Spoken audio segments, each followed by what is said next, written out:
வணக்கம் news matrix நேர்களே. இந்த பரபரப்பான அரசியல் சூழலில் உங்களை சந்திப்பதில் மகிழ்ச்சி. திமுகவும் அதிமுகவும் ஒன்று சேர போகிறாங்க அப்படின்னு சொல்லிட்டு ஒரு பேச்சு வருது.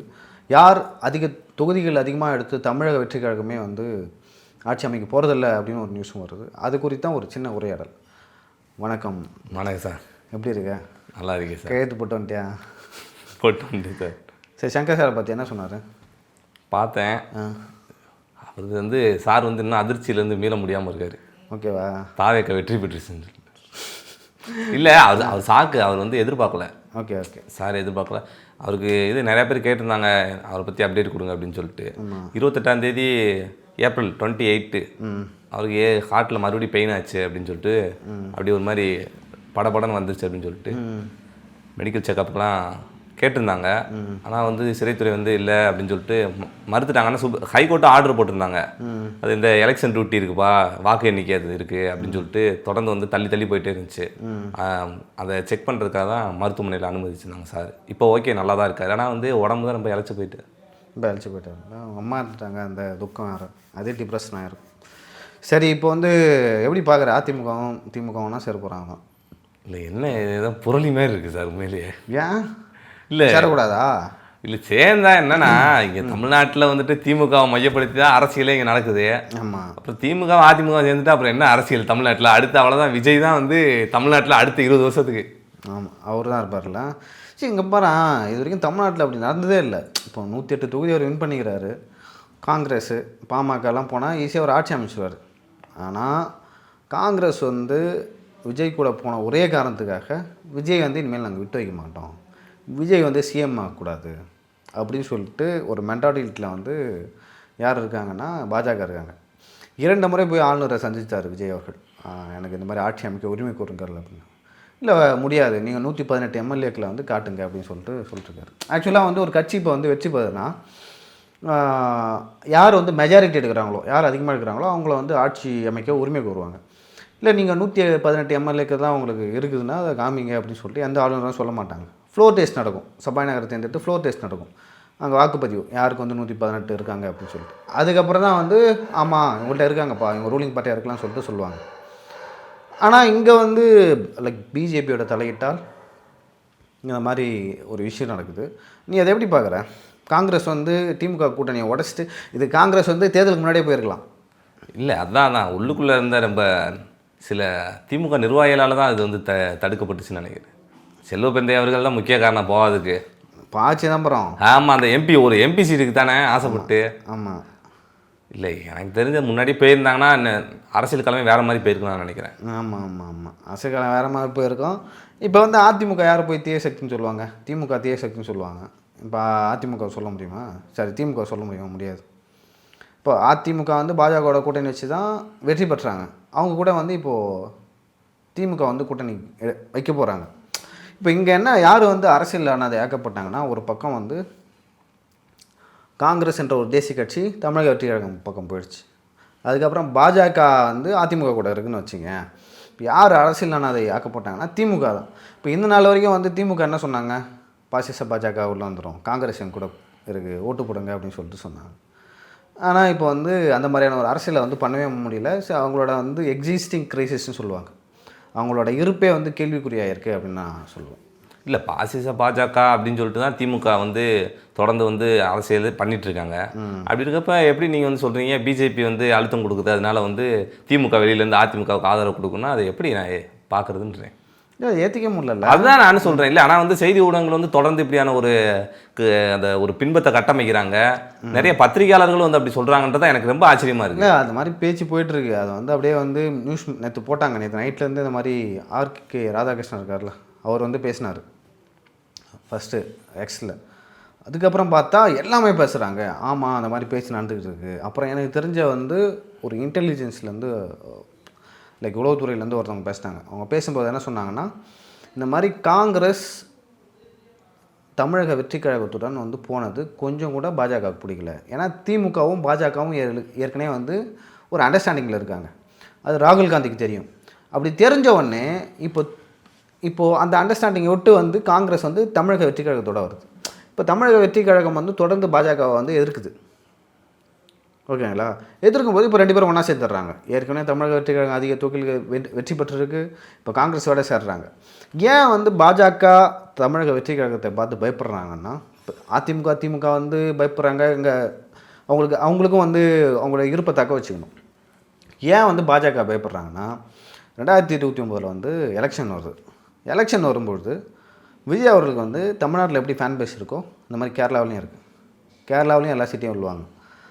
தமிழ்நாட்டிலையும் இதே ஹைப் இருந்தால் வெற்றி பெறுவார்கள். அதே போல் கர்நாடகாவில் பெங்களூர் சுற்றி இருக்கிற டிஸ்ட்ரிக்ஸு தமிழ்நாடு பார்டர் அங்கே வந்து வெற்றி பெறுவாங்க. பாண்டிச்சேரி தெலுங்கானா ஏற்கனவே காங்கிரஸ் சொல்லிருக்கு. அங்கே ஏற்கனவே என்டிஆர் இருந்தார். அப்புறம் ஆந்திரா. ஸோ இங்கே சவுத் இந்தியா ஃபுல்லும் விஜயும் காங்கிரஸும் சேர்ந்தால் கைப்பற்றுவார்கள் அப்படின்னு சொல்லிட்டு பிஜேபி ஆர்எஸ்எஸ் பயப்படுறாங்க. ஸோ இது இப்போ நம்ம வந்து ரூலிங் பார்ட்டியாக விட்டால் இது வந்து நம்மளுக்கு எதிர்காலத்தில் வந்து ஒரு பெரிய தலைவலியாக வரும். ஸோ நம்ம சவுத் இந்தியாவிலே நம்மளுக்கு வந்து ஏன்னா சவுத் இந்தியாவில் தான் அவங்க ஆட்சியே இல்லை எங்கேயும். அப்படி இருக்கும்பொழுது நம்ம இருப்புக்கே எதிர்காலத்தில் கேள்விக்குறியாகும் சொல்லிட்டு இந்த முடிவு எடுத்தாங்க. அதை தாண்டி வந்து இன்னொரு விஷயம் இருக்குது. பாஜக வந்து ஒரு முழக்கத்தை எடுத்திருக்காங்க. என்னென்னா காங்கிரஸ் முக் பாரத். இந்தியா முழுவதும் எங்கேயுமே காங்கிரஸ் இருக்கக்கூடாது, எல்லாத்தையும் தொடச்சி எரிஞ்சிடணும் அப்படின்னு சொல்லி. காங்கிரஸ் முக் பாரத்னா முக்த் அப்படின்னா காங்கிரஸ் இல்லாத ஒரு இந்தியா அப்படின்னு சொல்லிட்டு அது அவங்க முழக்கம். பிஜேபி ஆர்எஸ்எஸோட முழக்கம். ஆக்சுவலாக நம்ம இந்த இன்டர்வியூ யாருக்குமே சப்போர்ட் பண்ணல. எனக்கு வந்து தகவலெல்லாம் அவங்ககிட்ட சொல்கிறேன். பிஜேபியிலேருந்து, டிவிகேலேருந்து, ஏடிஎம்கேலேருந்து, டிஎம்கேலேருந்து எல்லாத்தையும் நான் ஷேர் பண்ணிக்கிறேன். அப்படி இருக்கும்போது இங்கே காங்கிரஸ் கூட்டு வந்து அவங்களுக்கு வந்து அதிகாரத்தை நீங்கள் கொடுக்குறீங்க. அப்போ அதிகாரத்தை கூட என்ன ஆகும்? அங்கே பிஜேபியை வந்து ரூல் பண்ண ஆரம்பிப்பாங்க. ஸோ இதுக்கெலாம் நம்ம இடம் கொடுக்கணும் அப்படின்னு சொல்லிட்டு பண்ணுறாங்க. ஸோ அவங்களுக்கு வந்து என்னென்னா பிஜேபிக்கு டிஎம்கே ஆதரவு கொடுக்குறதா டிஎம்கே மேலே அமைச்சர்கள் மேலே கேஸ் இருக்குது. அந்த கேஸில் நாங்கள் கை வைக்க மாட்டோம், நீங்கள் வந்து ஆதரவு கொடுங்க, உங்களுக்கு ஃப்யூச்சரில் நம்ம என்ன வேணால் பார்த்துக்கலாம் அப்படின்னு சொல்லிட்டு சொல்கிறாங்க. இன்னும் பல தகவல்லாம் சொல்கிறாங்க. நீ எப்படி பார்க்குற அதெல்லாம்? இல்லை, எனக்கு என்னமோ இது போகணும். என்னால் இன்ன வரைக்கும் நான் ஜீரணிக்கவே முடியல சார். உண்மையிலே அது வந்து எனக்கு பொய்யா தான் தோணுது இன்ன வரைக்கும். இல்லை, நீங்கள் நினச்சி பாருங்கள், இன்றைக்கி வந்து ஒரு 5 வருஷம் வந்துட்டு விஜய் அவர்கள் ஆட்சி பண்ணாருன்னு வச்சுக்கோங்க. இப்போ ஏதாவது ஒரு சின்ன பிரச்சனை நடக்கும். அதவே அந்த திமுக எதிர்கட்சியாக இருக்கப்பெல்லாம் என்னென்ன பண்ணுவாங்கன்னு உங்களுக்கு தெரியும். அவங்களே காசை கூட்டு போய் ஆளை கூட்டு போய் டம்முன்னு இது டாஸ்மாக உடைக்கிறதா இருக்கட்டும், போயிட்டு அதை வந்து எவ்வளோ விளம்பரம் பண்ண முடியுமோ அவ்வளோ விளம்பரம் பண்ணுவாங்க. இருக்கப்ப அதுவாகவே விட்டாங்கன்னா அவங்களாம் விஜய் அவர்களே எனக்கு தெரிஞ்சு அடுத்த வாட்டி அந்த ஒரு எதிர்ப்பு மக்கள் மத்தியில் சந்திப்பார். சரி, இப்போ தமிழக வெற்றி கழகம் வந்து அவங்களுக்கு வந்து ரூல் பண்ண தெரியாது, தமிழ்நாட்டை கெடுத்துருவாங்க அப்படின்னு சொல்லிட்டு நம்ம இப்போயே சொல்லக்கூடாது. அவங்களுக்கு கொஞ்சம் டைம் கொடுக்கணும். இப்போ வந்து திமுக கூட்டணி கட்சிகளோ இல்லை அதிமுக கூட்டணி இருக்கிற கட்சிகளோ வந்து ஆதரவு கொடுத்து சரி நீங்கள் ரூல் பண்ணுங்கள், பார்த்துட்டு இல்லைப்பா அவங்க சரியில்லைப்பா நம்ம ஆதரவு வாபஸ் வாங்குறோம், நாங்கள் வந்து இப்போ டிஎம்கே ஏடிஎம்கே சாப்பிட்டோம், இல்லை ரீஎலெக்ஷன் வைங்கன்னு சொன்னால் ஒரு நியாயம் இருக்குது. ஆனால் அந்த கட்சியை வந்து வளரக்கூடாதுன்னு சொல்லிட்டு அந்த கட்சிக்கு வந்து இனிமேல் வந்து எப்படி சொல்கிறது, ஆக்சுவலாக என்கிட்ட அவர் சொல்லும்போது வந்து எனக்கு ஒரு மாதிரி ஆச்சு. என்னடா இப்படிலாம் யோசிக்கிறாங்களாடா, ஒருத்தன் வந்து வளர்ந்து வந்தால் இப்படிலாம் பண்ணுவாங்களா அப்படின்னு சொல்லிட்டு எனக்கு அப்போ தான் தெரிஞ்சுது. இப்போ இதுதான் அரசியல் போல் அப்படின்னு சொல்லிட்டு. ஏன்னா அமித்ஷா அவர்களே வந்து இபிஎஸ்ஸை பார்த்து பேசியிருக்காரு போல், ஃபோனில் பேசியிருக்காங்க போல். இந்த மாதிரி இதான் ஸ்கீமு, நீங்கள் வந்து சப்போர்ட் பண்ணுங்க இந்த ஸ்கீமுக்கு அப்படின்னு சொல்லிட்டு சொல்லியிருக்காங்க. டிஎம்கே சைட்லேயும் வந்து பேசியிருக்காங்க. ஸோ அதை தாண்டி வந்து என்னென்னா டிஎம்கே ஏடிஎம்கே இந்த 2 பார்ட்டியோட எம்எல்ஏக்களும் வந்து பாண்டிச்சேரியிலையோ வேறு எங்கேனாச்சும் வந்து தங்க வைப்பாங்க. எனக்கு தெரிஞ்சு 10ஆம் தேதி இபிஎஸ் அவர்கள் வந்து முதல்வராக பொறுப்பேற்பார் அப்படின்னு சொல்லிட்டு சொல்லப்படுது.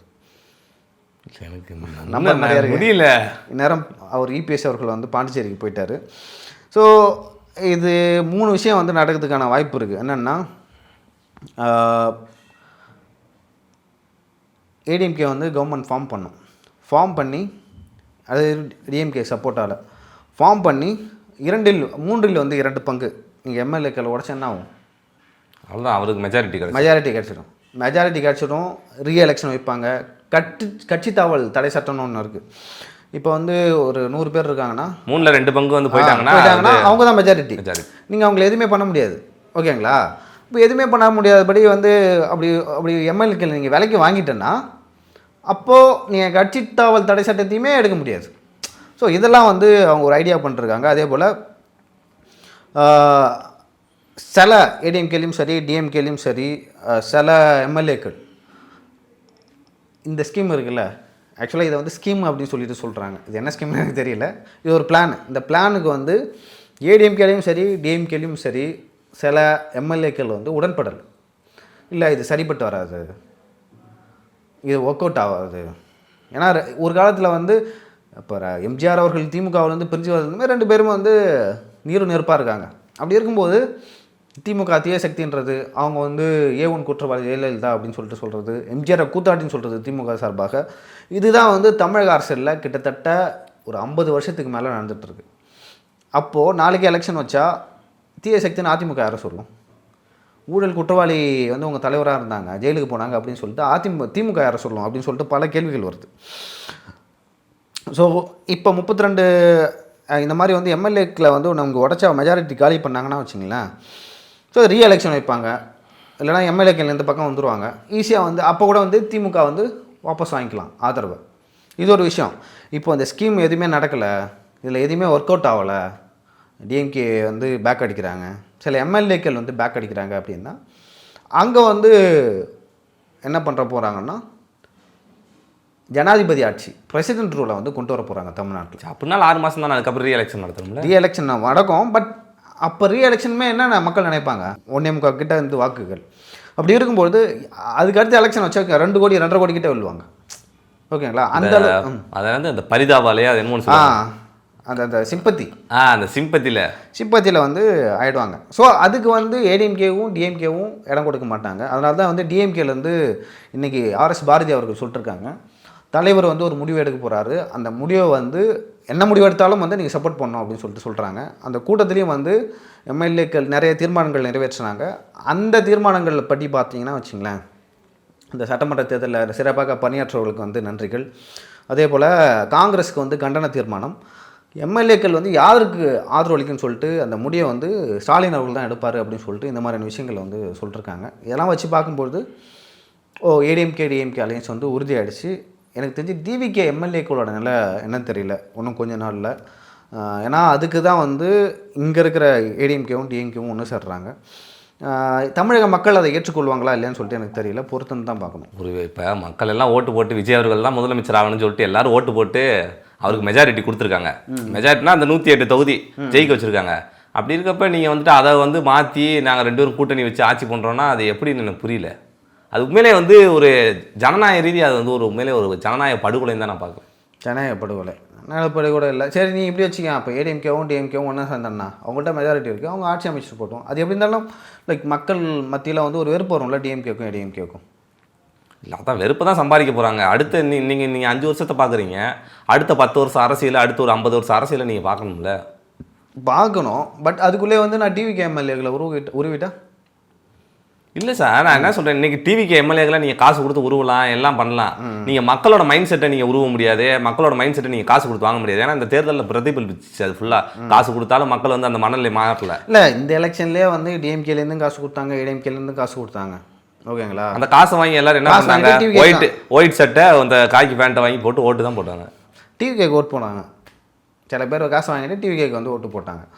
ஸோ வந்து தமிழ்நாடோட அரசியல் களம் அந்த தன்மை வந்து மாறிடுச்சு. ஏன்னா வந்து தமிழ்நாடு வந்து வெஸ்டர்னைஸ் ஆகுது. வெஸ்டர்னைஸ்னால் மேற்கத்திய நாடுகளில் வந்து ஃபேஸ்புக்கை பார்த்து ஓட்டு போடுறது, இன்ஸ்டாகிராம் பார்த்து ஓட்டு போடுறது, அந்த கேம்பெயின்லாம் வந்து அங்கேயே நடக்கும், அவங்க அங்கேயே வீடியோ பார்த்துப்பாங்க. ஸோ அது வந்து ஒபாமா பண்ணார். ஓகேவா? அதோட அட்வான்ஸ் வெர்ஷன் தான் வந்து விஜயோட அரசியல் நான் பார்க்குறேன். இப்போ இன்ஸ்டாகிராம் வந்து நிறைய பேர் ரீல்ஸ் பார்த்து வந்து ஓட்டு போடுறாங்க அப்படின்னு சொல்கிறாங்க. அவங்க ரீல்ஸை பார்த்து ஓட்டு போட்டோம், விஜயை பார்த்து ஓட்டு போட்டோம், அவர் நடிகராகட்டும், என்னை பொறுத்த வரைக்கும் நான் அப்படி தான் பார்க்குறேன். அவருக்கு ஓட்டு போட்டாங்க. ஓகேங்களா? அவருக்கு 6 மாதமோ 1 வருஷமோ 2 வருஷமோ வந்து ஒரு வாய்ப்பு கொடுக்கலாம். அவர் இப்போ விடுதலை சிறுத்தைகள் கட்சியாகட்டும், அதே போல் சிபிஐ ஆகட்டும், அப்புறம் பாமகவாகட்டும், இந்த கட்சிகள்லாம் வந்து ஓரளவு ஆதரவு கொடுக்கலாம், கொடுத்து இதை எக்ஸ்டெண்ட் பண்ணலாம். ஆனால் அவர்கள்லாம் வந்து பாஜகவுக்கு பயப்படுறாங்க, விஜய்க்கும் பயப்படுறாங்க. முக்கியமாக அதிமுகவும் திமுகவும் இங்கே இருக்கிற கம்யூனிஸ்ட் கட்சிகளும் அதே போல் விடுதலை சிறுத்தைக்கும் பாமக கூட வந்து ஓரளவு அவங்க ஓட்டை வந்து சஸ்டெயின் பண்ணிக்கிட்டாங்க. ஆனால் நான் மேற்படி சொன்ன கட்சிகள்லாம் வந்து அவங்களோட ஓட் பேங்க்கை வந்து சுத்தமாக விஜய் அவர்கள் வந்து நொறுக்கி தள்ளுறாரு. அதனால் அவங்க பயப்படுறாங்க. ஸோ இந்த ஆட்சியை வந்து நம்ம தக்க வச்சுக்கிட்டு விஜய் வந்து நம்ம அந்த எம்எல்ஏக்களை உருகணும் அப்படின்னு சொல்லிட்டு ஒரு பிளானில் இருக்கிறாங்க. அப்படி பிளான் இருக்குன்னா தமிழ் மக்கள் எப்படி ரியாக்ட் பண்ணுவாங்க? அதுக்கு நீ எப்படி ரியாக்ட் பண்ணுவேன்? ஸோ உன்னோட பார்வை எப்படியா இருக்கட்டும்? இப்போ நீ டிவிக்கு ஓட்டு போடுற 108 தொகுதி வந்துட்டாங்க. வந்தவுடனே இந்த மாதிரி வந்து ஏடிஎம்கேவும் டிஎம்கேவும் ஒன்று சேர்ந்துட்டாங்க. அப்படி சேரும்பொழுது உன்னோட பார்வை எப்படி இருக்கும்? என்னடா நான் ஓட்டு போட்டேன் தலைவரை ஜெயிக்க வைக்கணும்னு சொல்லிட்டு இப்படி பண்ணுறாங்கன்னு சொல்லி நினைப்பேன் நான் மாட்டேன். அப்படி தான் அதான் உண்மையிலே அதான் நினைப்பேன் எல்லாருமே. இல்லை நான் சரி எனக்கு இன்னொரு கேள்வி இருக்குது சார். டிவிக்கும் அதிமுகவும் கூட்டணி வைக்கிறதுல என்ன சிக்கல் இருக்குன்னு நான் கேட்குறேன். ஒரு சிக்கல் அதனால் பிஜேபி வந்து ஒத்துக்க மாட்டாங்க அப்படின்னு நம்ம சொன்னாலும் கூட ஒரு இன்னொரு வேறு மாதிரியான எந்த மாதிரியான சிக்கல்களை இருக்குது? இல்லை அது இன்னும் நிறைய சிக்கல் இருக்குது. என்னென்னா நிறைய பேர் என்ன பண்ணிட்டாங்க, எஸ்பி வேலுமணிக்கிட்ட போயிட்டு கால் பண்ணி இந்த மாதிரி எங்களுக்கு ஆதரவு கொடுங்க அப்படின்னு சொல்லிட்டு கேட்டிருக்காங்க. அதே போல் நேராக போய் ஏடிஎம்கே பார்த்து விஜய் அவர்கள் கேட்கல அப்படின்னு சொல்லிட்டு சொல்கிறாங்க. விஜய் அவர்களுக்கு வந்து எடப்பாடி ஆதரவு தரல அப்படின்னு சொல்லிட்டு சொல்கிறாங்க. அதை தாண்டி தமிழக வெற்றி கழகம் சார்பாக என்ன சொல்கிறாங்கன்னா, அதிமுகவோ வந்து பாஜகவோட கூட்டணி வச்சுது, பாஜக கூட்டணியில் யாரெல்லாம் இருக்காங்களோ அவங்களுக்குள்ள நாங்கள் கூட்டணி வைக்க மாட்டோம்னு சொல்லிட்டு நிர்மல் சொல்லியிருக்காரு. அப்படின்னு நிர்மல் சொல்லியிருக்காரா இல்லை அது கட்சியோட நிறைய பண்ண வச்சுக்கேன். இல்லை நிர்மல்குமார் அண்ணன் சொல்லியிருக்காரா இல்லை வந்துட்டு காங்கிரஸ்லேருந்து அப்படி சொல்லியிருக்காங்களா தெரில. காங்கிரஸ் கூட சொல்லிருக்கலாம். அது ஒன்று. இப்போ காங்கிரஸ் வந்துட்டாங்க. காங்கிரஸ் வந்தோடனே வந்து உங்களுக்கு வந்து அடுத்தது 2 சிபிஐ சிபிஎம் 4 எம்எல்ஏக்கள் இருக்காங்க. விடுதலை சிறுத்தைகளுக்கு வந்து 2 இருக்காங்க. அப்படி இருக்கும்போது அவங்களும் வந்து என்ன மாதிரியான முடிவு எடுக்க போகிறாங்கன்னு தெரியல. இப்போ திமுகவில் மட்டும்தான் அப்படி பேசியிருக்காங்க. தலைவர் எந்த முடிவு எடுத்தாலும் வந்து நம்ம ஏற்றுக்கொள்ள வேண்டும். அதோட அர்த்தம் என்னென்னா மொத்தம் 34 எம்பிஸ் மினிஸ்டர்ஸு. அந்த 34 மினிஸ்டர்ஸில் 14 பேர் இவங்களுக்கு, 20 பேர் வந்து இவங்களுக்கு அப்படின்னு சொல்லிட்டு 20 பேர் வந்து டிஎம்கேக்கும் 14 பேர் வந்து ஏடிஎம்கேக்கும் கொடுக்கறதா சொல்கிறாங்க. அதே போல் சிஎம் வந்து எடப்பாடி பழனிசாமி தான் இருப்பார் அப்படின்னு சொல்லிட்டு சொல்கிறாங்க. 10ஆம் தேதிக்கிட்ட நம்மளுக்கு தெரிஞ்சிடும் என்ன நடக்க போகுது அப்படின்னு சொல்லிட்டு. இதுக்கு தமிழக வெற்றி கழகம் சார்பாக என்ன ரியாக்ட் பண்ண போகிறாங்கன்னு தெரியல. அவங்க சார்பாக என்ன சொல்ல போகிறாங்கன்னு தெரியல. என்னால் உண்மையிலே இன்ன வரைக்கும் என்னால் ஜீரணிக்கவே முடியல. நான் திமுகவில் இருக்க ஒருத்தரை போய் அதிமுகவில் யாராவது போய் பார்த்தாங்கன்னா அப்படியே ஏதோ தீட்டு இந்த என்ன சொல்லுவாங்க, தீட்டு மாதிரி பார்ப்பாங்க. ஏன்னா ஓபிஎஸ் அவர்கள் போய் மீட் பண்ணப்பலாம் போய் திமுகவில் போய் முதலமைச்சர் அவருக்கு போய் மீட் பண்ணிட்டாரு அப்படின்ற மாதிரி ஒரு மாதிரி எப்படி சொல்ல தீட்டாக தான் பார்ப்பாங்கன்னு நான் நினைக்கிறேன். ஆனால் அப்படி இருக்கப்ப ஆமாம் அப்படி இருக்கப்ப நீங்கள் கூட்டணி வச்சு அது எனக்கு நல்லா இல்லை. எனக்குமே இல்லை. அப்போ அதிமுக காரனும் கிரவுண்டில் அடிச்சுக்கிறாங்க. இப்போ நாளைக்கே எலெக்ஷன் வைக்கிறாங்க. திமுகவும் அதிமுகவும் வேறு மாதிரி கண்டெஸ்ட் பண்ண ஒன்று திமுக காரனும் அதிமுக காரனும் கீழே போயிட்டு வந்து எப்படி ஓட்டு கேட்பாங்க மக்கள்கிட்ட? அது விஜய் அவர்களுக்கு தான் நான் நல்லதுன்னு நான் நினைக்கிறேன். விஜய்க்கு தான், தமிழக வெற்றி கழகத்துக்கும் விஜய்க்கு தான் நல்லது. ஸோ இப்போ வந்து மக்கள் மத்தியில் ஒரு அனுதாபம் ஏற்படும் விஜய் மேலே. இல்லை அனுதாபம் ஏற்படுது, அது உண்மைதான். பட் விஜய் அவர்கள் ஒரு வேளை வந்துட்டு எல்லாம் அறுதி பெரும்பான்மையோட சில கட்சிகளை வச்சு கூட்டணி வச்சு அறுதி பெரும்பான்மையோட ஆட்சி அமைச்சார்னு வைங்க. காங்கிரஸ் கூட கூட்டணி வச்சுட்டாரு. ஃபுல்லாக கல்லா பெட்டி எல்லாத்தையும் திமுக வலிச்சு எல்லாத்தையும் எடுத்துட்டாங்க. ஏன்னா முதலமைச்சர்கள் கூட சொல்லியிருக்காரு, எங்களுக்கு 2500 உங்களால் கொடுக்க முடியாது, நான் கொடுத்துக்கு இந்த 1000 ரூபாய் கொடுங்கன்றாரு. அப்போ கல்லாப்பட்டி ஃபுல்லாக வலிச்சுட்டு போயிட்டாரு. வலிச்சுட்டு போயிட்டாங்க. கிட்டத்தட்ட 10 லட்சம் கோடி கடன் இருக்கு. அப்படி இருக்கப்ப ஃபுல்லாகவே வந்துட்டு மத்திய அரசு கொடுத்தா மட்டும்தான் தமிழ்நாடு அரசு கவர்மெண்ட் ரன் பண்ணணும். அந்த நிலைமையில தான் திமுக அரசு வச்சுட்டு போனாங்க. அப்படி இருக்கப்ப பிஜேபியை பகச்சிக்கிட்டு விஜய் அவர்கள் எப்படி ஆட்சி பண்ண போறாருன்னு எனக்கு தெரியல.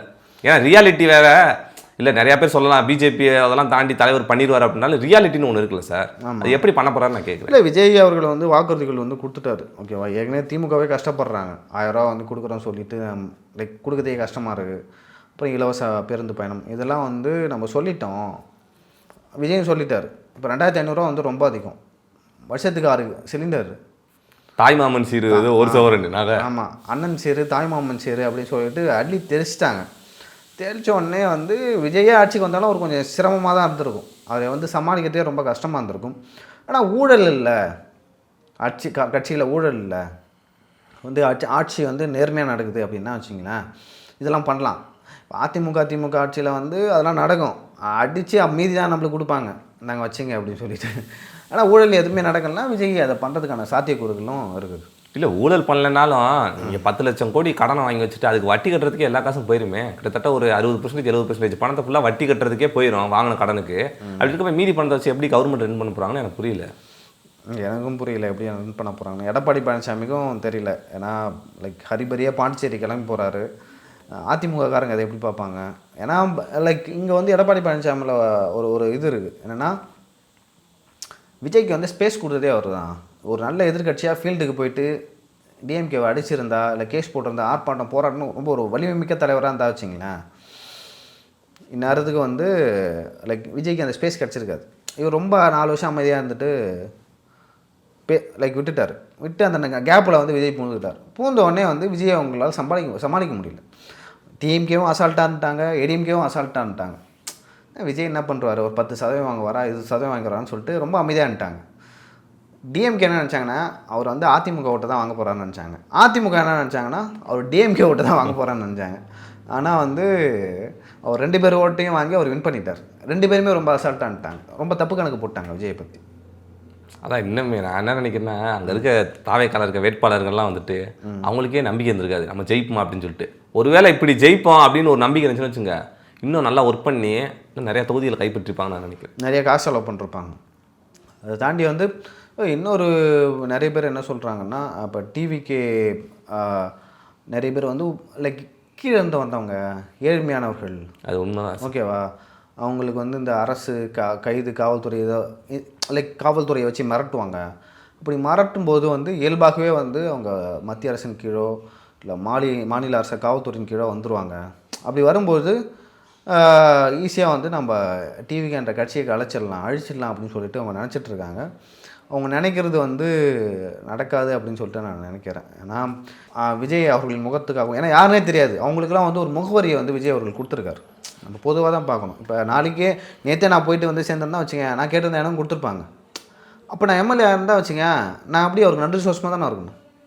ஸோ அந்த மாதிரி தான் வந்து மேலே இருக்கவங்க வந்து மற்றவங்களும் அப்படி தான் யோசிப்பாங்க. இப்போ எம்எல்ஏ ஆனவங்க எதுவும் கூப்பிட்டாங்களா உங்களுக்கு எம்எல்ஏ சீட்டு இருந்தால்? எம்எல்ஏ சீட்டு கூப்பிடல, தொடக்கத்தில் கட்சி ஆரம்பிக்கும் போது விக்கிரவாட்டி மாநாடு இருந்துச்சுல்ல, அந்த டைமில் கூப்பிட்டாங்க. போயிருந்தீங்கன்னா நீங்கள் ஒரு எம்எல்ஏ ஆகிருப்பீங்க. நம்ம வந்து ஆக்சுவலாக இதெல்லாம் வெளியிலேருந்து ஒரு கட்சிக்காரனாக பார்க்கக்கூடாது. ஒரு பத்திரிக்கையாளர்லேருந்து வெளிலேருந்து பார்க்குது என்ன நடக்குது, யார் என்ன பண்ணுறாங்க.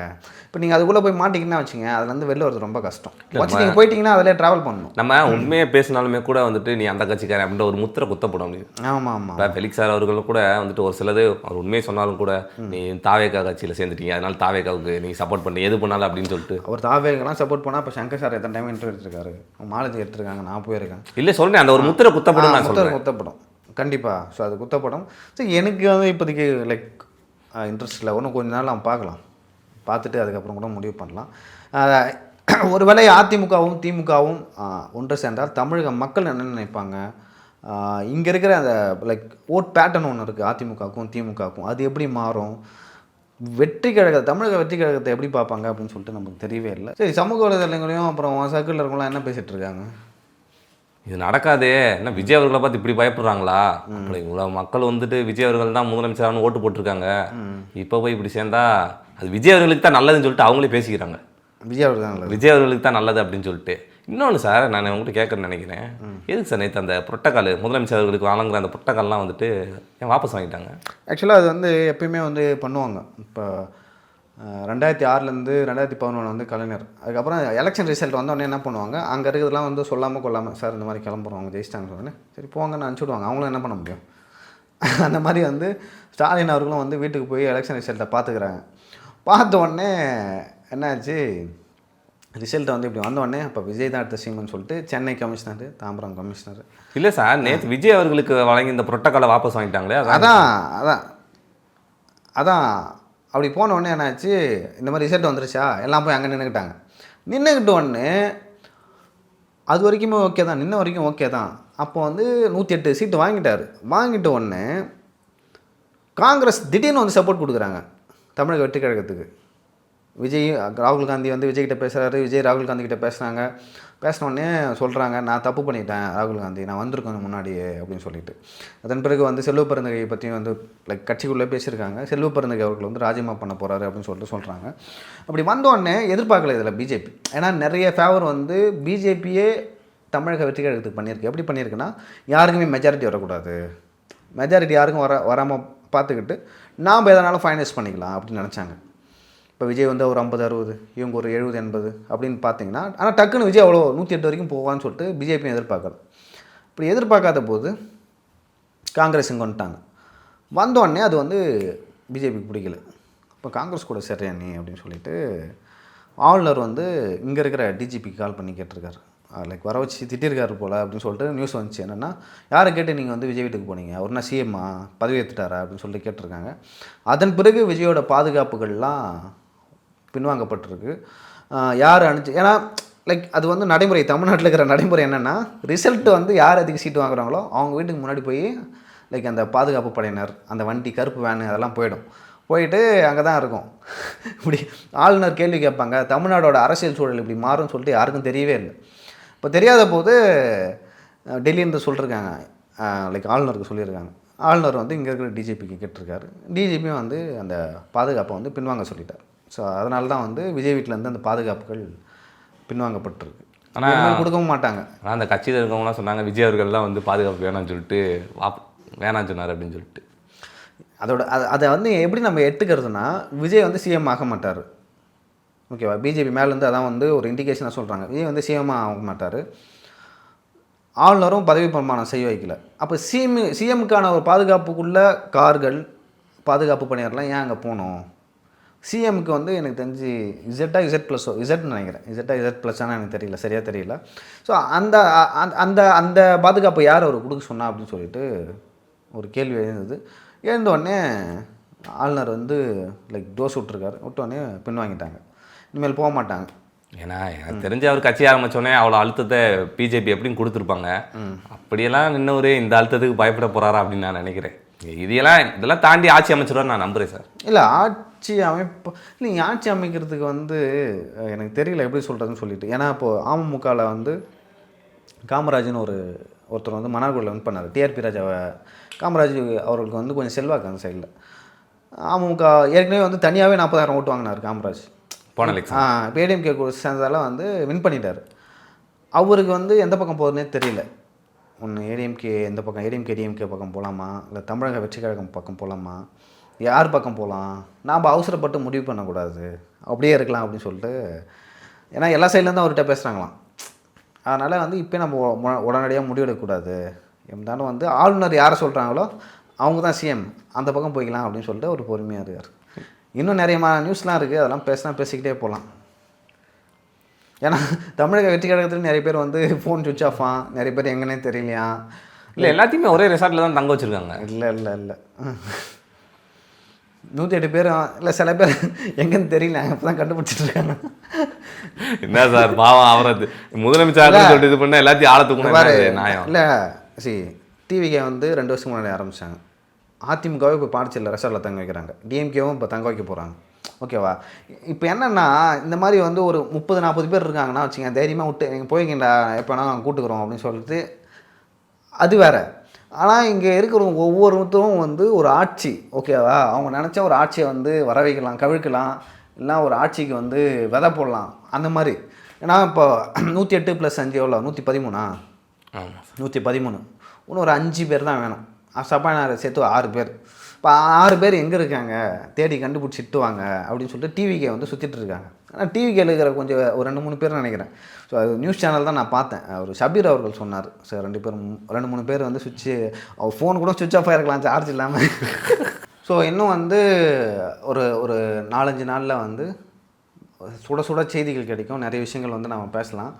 அதே போல் இன்னும் ஒரு 6 மாதத்துலேருந்து 1 வருஷம் வரைக்கும் தமிழ்நாடு நியூஸ் சேனல்ஸில் ஃபுல்லாக பிரேக்கிங் தான் போயிட்டுருக்கும். பிரேக்கிங் அதே மாதிரி நல்ல புரளியலும், நல்ல வந்து இது டீக்கல்ல உட்காந்து நல்லா கதை பேசுவோம், அதே மாதிரி நல்ல கதையெல்லாம் புதுசாக வரும், நல்ல சுவாரஸ்யமாக இருக்கும்.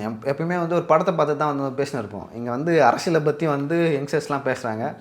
ஸோ நிறைய பேர் டிஸ்கஸ் பண்ணுறாங்க, வீட்லேயே வந்து உட்காந்து டிஸ்கஸ் பண்ணுறாங்க. அந்தளவுக்கு வந்து தமிழ்நாடு அரசியல் களம் மாறிடுச்சு. நம்ம பொறுத்து வந்து பார்க்கலாம் நடக்குதுன்னு. சரிங்க சார், நன்றி சார். நன்றி.